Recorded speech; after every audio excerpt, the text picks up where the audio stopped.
Didi qui va faire une OP sur un criminel notoire. Mais votre plainte demande de l'argent. Je ne m'en souviens pas. Pendant qu'il extorquait les mères des gens, il nous ferait du mal à tous les deux. Elle ne m'a pas soutenue après que Didi m'a agressé. Tout nu avec le visage caché comme une femme voilée. Lui, il est pour la diversité et l'inclusion. Petit, grand, cheveux, pas cheveux, jeune, vieux. Et on verra ainsi si quelqu'un a menti.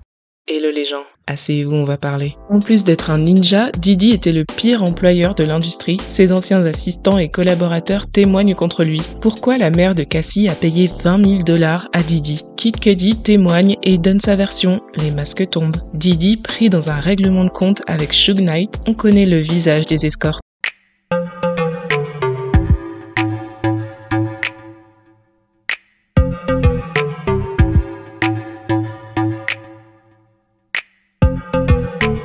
Cette semaine de procès reprend là où elle s'était arrêtée avec le témoignage de Don Richard, quand Didi lui disait que si elle parlait, des gens pourraient disparaître. Don Richard décrit comment Didi était violent envers Cassie, comme on le sait. Mais ce qui est intéressant, c'est qu'elle avoue que personne autour ne prenait sa défense. C'est un peu le thème de cette semaine, parce que l'on va entendre plusieurs témoins qui étaient sous les ordres de Didi, des employés ou des artistes comme Don Richard. Imaginez que vous êtes une jeune artiste de la Nouvelle-Orléans, découverte par Didi, puis que vous avez l'opportunité de créer un groupe avec lui, l'un des plus grands producteurs de l'époque. Vous commencez très vite à observer des comportements bizarres et un environnement de travail anormal. Qu'est-ce que vous faites? Vous partez? Vous restez? Mais surtout, est-ce que vous intervenez? D'après Don Richard, les violences pouvaient se passer devant tout le monde. Devant elle, devant les gardes du corps, D-Rock et Bones, devant une ancienne assistante de Didi, Capricorn Clark, et un producteur de Bad Boys Records, Harvey Pierre. Ils visent les genoux, le visage, elle a l'œil gonflé, les scènes se multiplient, mais Don Richard explique pourquoi elle ne disait rien.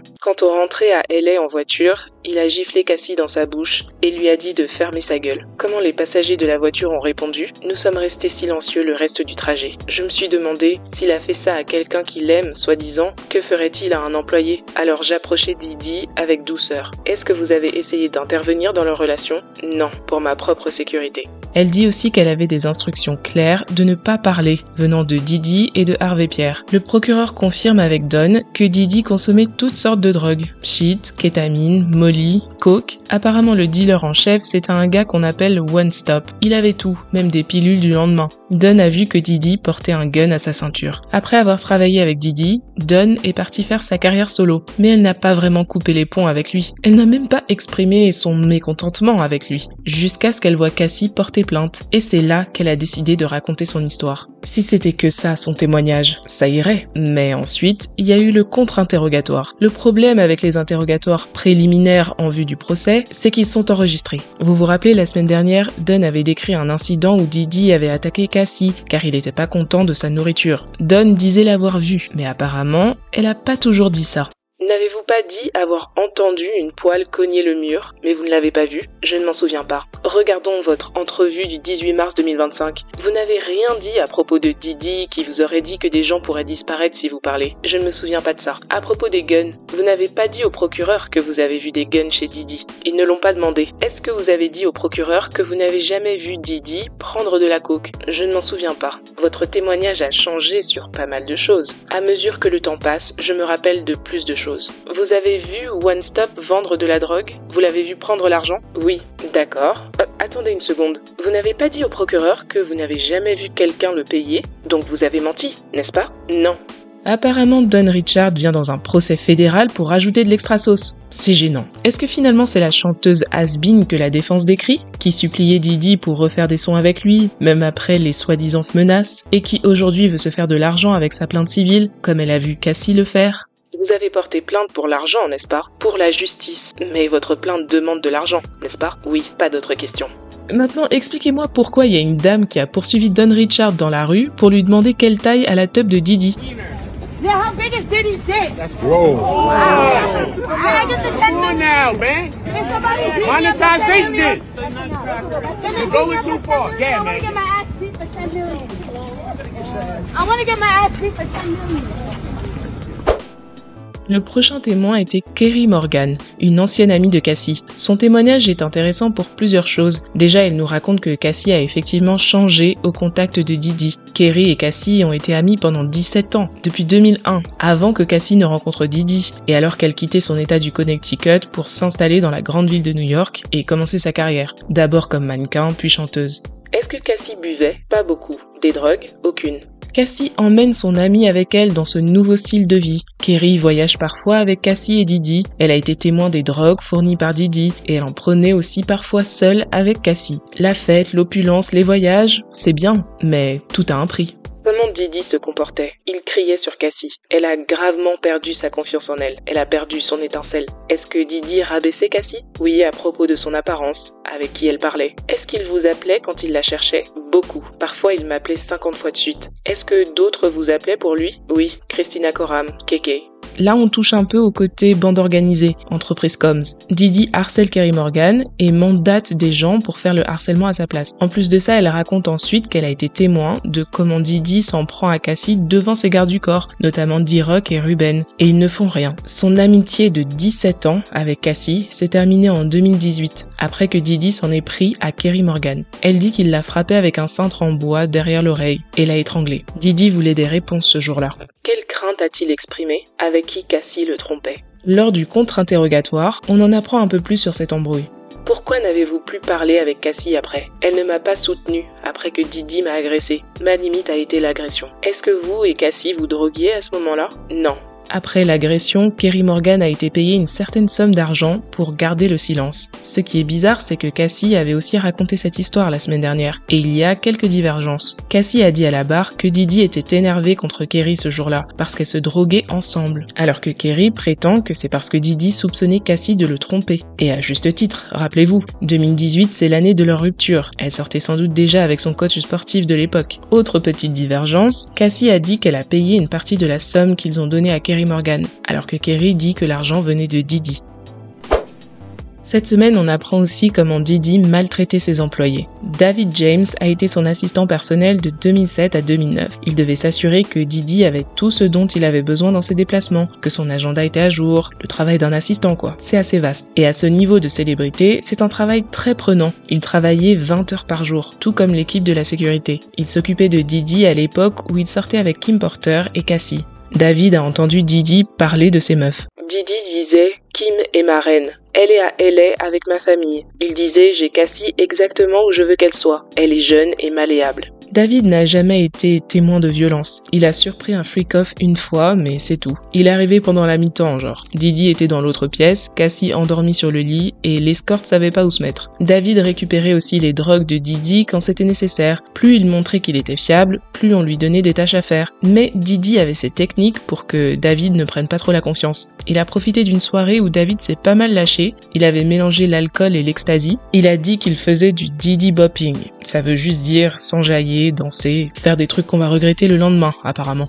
Est-ce que vous avez parlé avec Didi à propos de ça? Il visionnait les enregistrements de la soirée. Il y avait un vidéaste qui filmait les fêtes. Il m'a demandé « Hey Playboy, c'est toi qui dansais partout durant la fête ?» J'ai dit oui, et il a dit « Je vais garder la vidéo au cas où j'en aurais besoin. » Un soir, David James était sorti avec D-Rock chercher des cheeseburgers. Ils sont tombés sur Suge Knight, un grand ennemi de Didi. Suge Knight était un des acteurs principaux dans la guerre de gangsta rap entre la côte Est et Ouest qui nous ont coûté Tupac et Notorious Big. Suge était alors du côté de LA avec Tupac et Didi côté New York avec Biggie. Quand David James et D-Rock sont tombés sur Suge Knight, il leur a mis un coup de pression en quelque sorte. Il avait un gun et ont averti Didi qui était avec Cassie à ce moment-là. Il décide de partir pour faire un règlement de compte avec Cassie en pleurs qui le supplie de pas aller faire quelque chose de stupide. C'est une histoire que le procureur a tenu à nous dire à travers le témoignage de Cassie et maintenant celui de David James parce que ça rentre dans le tableau crime en bande organisée. Didi qui va faire une OP en mode commando sur un criminel notoire avec ses armes non enregistrées, son garde du corps et son assistant personnel. Au final, Suge était déjà plus là-bas, mais David a eu la peur de sa vie. Le gars était encore vendeur en porte-à-porte il y a 2 ans de ça. De base, il savait même pas que Didi avait des guns. Il a pas signé pour cette vie, il a préféré démissionner.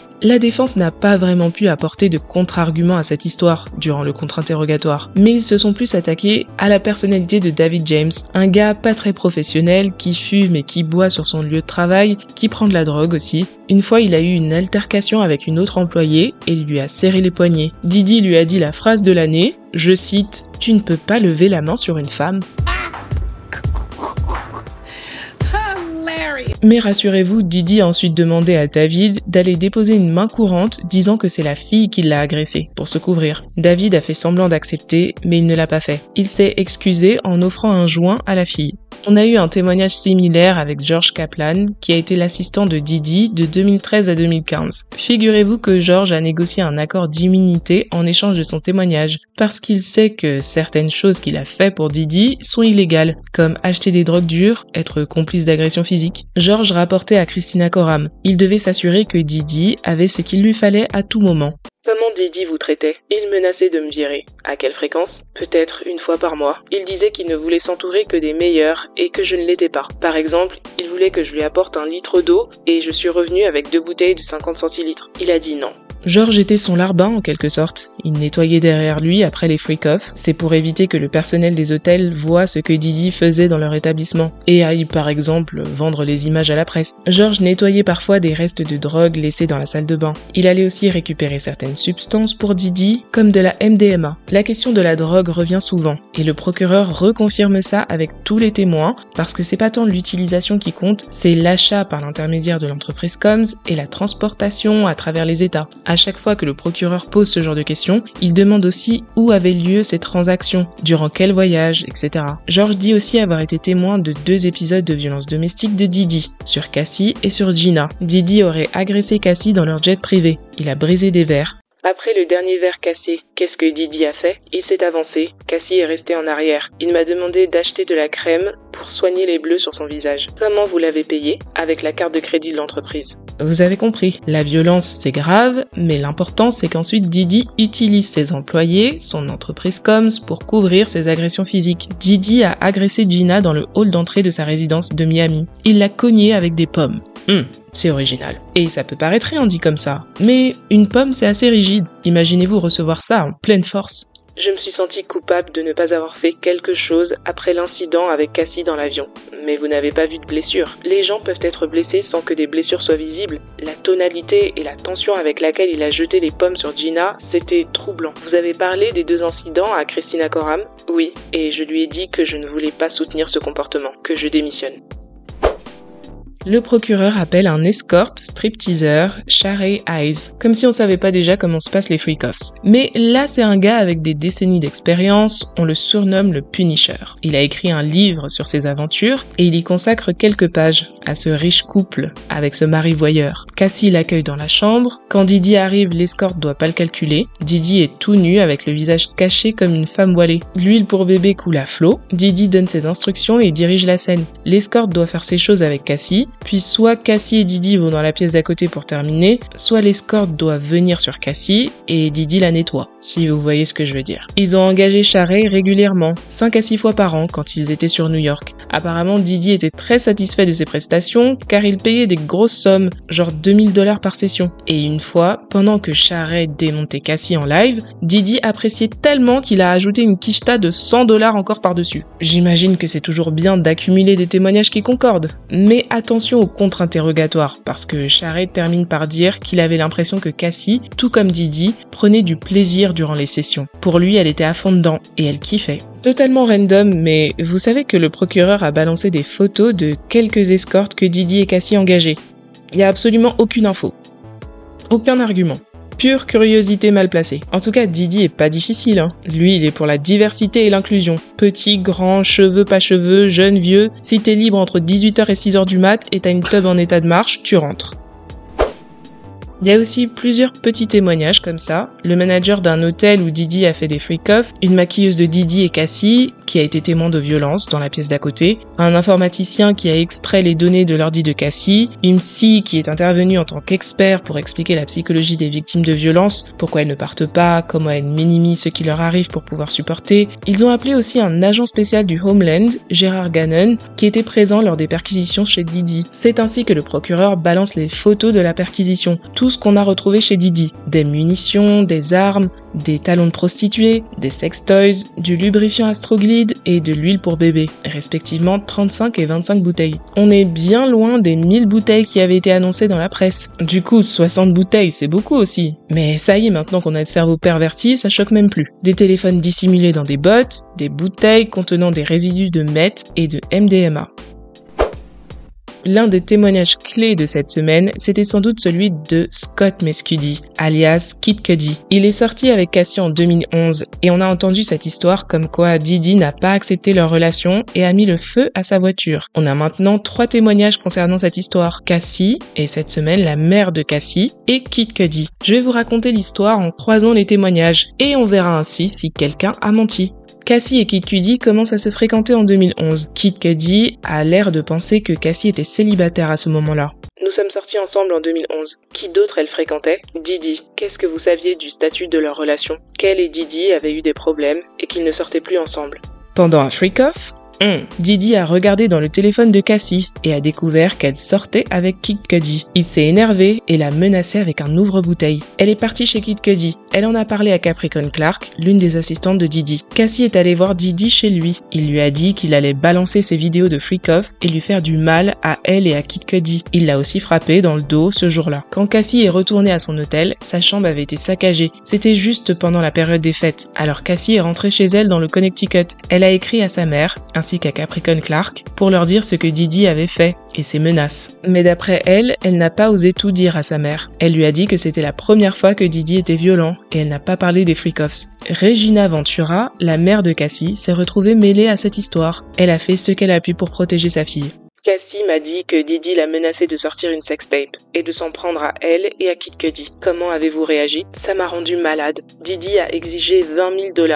Il a dit que c'était pour récupérer les pertes dues à Kid Cudi auprès de mon mari et moi. Pourquoi avez-vous pris un crédit pour payer Didi? Pour la sécurité de ma fille. Regardez ce classeur à côté de vous. Ce sont des photos que j'ai prises des bleus sur ma fille, causées par Didi. Pendant qu'il extorquait les mères des gens, Didi s'est aussi occupé de Kid Cudi. Cassie s'était enfuie dans le Connecticut, mais elle avait prévenu Kid Cudi de la menace. Il a préféré aller dormir à l'hôtel que rentrer chez lui. Kid Cudi a parlé avec Capricorn Clark, disant que Didi l'attendait dans une voiture près de chez lui. Vous avez appelé Didi? Oui, je l'ai fait. Il m'a dit « Je suis là, je t'attends ». C'est ainsi que Kid Cudi revient chez lui. L'extérieur a l'air plutôt normal, mais il remarque des signes d'intrusion. Des caméras de surveillance? Oui, mais j'ai découvert qu'elles n'étaient pas en marche. Et les caméras de surveillance avaient été déplacées. Qu'avez-vous vu à l'intérieur de la maison? Des cadeaux ont été ouverts, des trucs que j'avais de chez Chanel. Et mon chien était enfermé dans la salle de bain. Quels changements de comportement sont apparus chez votre chien après l'intrusion? Il était apeuré, toujours au bord du craquage. Kid Cudi s'est embrouillé avec Didi suite à ça. Il voulait se battre avec lui. Ces histoires ont précipité la fin de sa relation avec Cassie. Il est venu la voir dans le Connecticut car elle était en dépression, elle avait besoin de son soutien, mais elle a rompu avec lui. Est-ce que quelqu'un est venu vous voir dans le Connecticut? Kid Cudi est venu. Pendant quelques jours, j'ai rompu avec lui. C'était trop dangereux. Didi avait dit qu'il nous ferait du mal à tous les deux. Après ça, Cassie a quitté le Connecticut et est retournée voir Didi, mais elle n'a pas osé le dire à sa mère ni à personne. Didi lui a partagé son envie de mettre le feu à la voiture de Kid Cudi. C'est ce qui est arrivé peu de temps après. Kid Cudi a été prévenu que sa Porsche était en feu. On avait fait un trou sur le toit de la voiture et placé un cocktail Molotov à l'intérieur. Kid Cudi savait qui était derrière tout ça. Il a demandé à voir Didi car les choses allaient beaucoup trop loin. La rencontre a été organisée via le garde du corps de Didi, D-Rock, et le manager de Kid Cudi. C'était dans la maison de Didi et Cassie était présente. Que faisait Didi? Il se tenait debout là, comme le super méchant d'un Marvel. Il a dit « On était des potes, tu savais que c'était ma meuf. » Qu'est-ce que vous avez dit? Que je pensais que vous aviez rompu. Ensuite Didi m'a offert de l'eau, à 2 reprises. C'était bizarre que Didi soit aussi calme. Et que disait Cassie? Que nous étions tombés amoureux. C'est des choses qui arrivent. Qu'avez-vous dit à Didi? Je lui ai demandé « Et pour ma voiture ?» Il a dit « Je sais pas de quoi tu parles. » Et je suis partie. Quelques années plus tard, dans cette même maison, Diddy s'est excusé auprès de Kid Cudi pour toutes ces histoires, et ça lui a permis de passer à autre chose. Mais comment vous pensez qu'il a interprété cette situation avec le recul? Lui, il pensait qu'il était en couple avec une personne célibataire, menacée par son ex jaloux. Diddy leur cause tous ses problèmes, et pourtant l'histoire se termine avec Cassie qui reste avec Diddy, et lui qui repart sans meuf, sans voiture, et avec un chien en stress post-traumatique. La défense vient appuyer là où ça fait mal. Vous avez dit à cet honorable tribunal et ses jurés que Cassie s'est jouée de vous. Oui, elle s'est jouée de vous et vous n'en aviez aucune idée. Aucune idée. Cassie vous a dit qu'elle avait été maltraitée? Oui, mais elle n'a jamais dit qu'elle avait été maltraitée sexuellement, n'est-ce pas? Elle ne l'a pas dit. Vous l'aimiez? Dites-moi si je me trompe. Je l'aimais, oui. Vous vous êtes fait avoir par la même personne qui s'est jouée de Diddy, Cassie Ventura. Tant qu'à faire, la défense va encore plus loin et tente d'introduire le doute que Cassie aurait pu être complice des actions de Diddy. Après tout, c'est elle qui a donné l'adresse de Kid Cudi à Capricorn Clark et à Diddy. En fait, elle a communiqué cette info le matin même de l'intrusion. Voilà un peu le témoignage croisé de Kid Cudi avec celui de la mère de Cassie, Regina. Une chose à noter, c'est que la défense a choisi de ne pas du tout contre-interroger Regina Ventura. C'est assez bizarre parce qu'elle porte des accusations lourdes à l'encontre de Diddy, extorsion, chantage, et la défense se contente d'accepter ses déclarations. Kid Cudi a fait une vidéo pour nous dire ses impressions après son témoignage. La street se permet de l'insulter de balance maintenant. Young Thug a carrément tweeté ça. Mais Kid Cudi, il a le cœur léger. Il est content que cette histoire soit derrière lui. Hey guys, Salut les gars, je tenais simplement à exprimer à quel point je suis reconnaissant pour tout l'amour et le soutien que je reçois. Merci infiniment, vous êtes incroyables. La semaine précédente, plusieurs personnes ont pris le temps de me contacter pour voir comment j'allais et même aujourd'hui, je ressens à quel point cela est significatif pour moi. Vous êtes tous formidables, je vous apprécie énormément. C'est une situation extrêmement stressante et je suis sincèrement soulagé que ce soit terminé. C'est ainsi que s'achève cette semaine du procès. Une semaine sur le thème des employés qui vous regardent faire des dingueries en 4K et qui disent rien. Et aussi avec l'histoire de Kid Cudi, je trouve qu'on a eu une bonne illustration de l'expression anglophone « il y a toujours 3 versions d'une histoire, la version de l'un, la version de l'autre et la vérité ». Dites en commentaire ce que vous pensez de la vidéo. Le procureur continue ses efforts pour nous amener des preuves sur l'entreprise Combs. Est-ce que c'est suffisant? Vous trouvez que le témoignage de Don Richard était utile? Comment vous interprétez l'histoire entre Diddy, Kid Cudi et Cassie? Allez, on se parle en commentaire.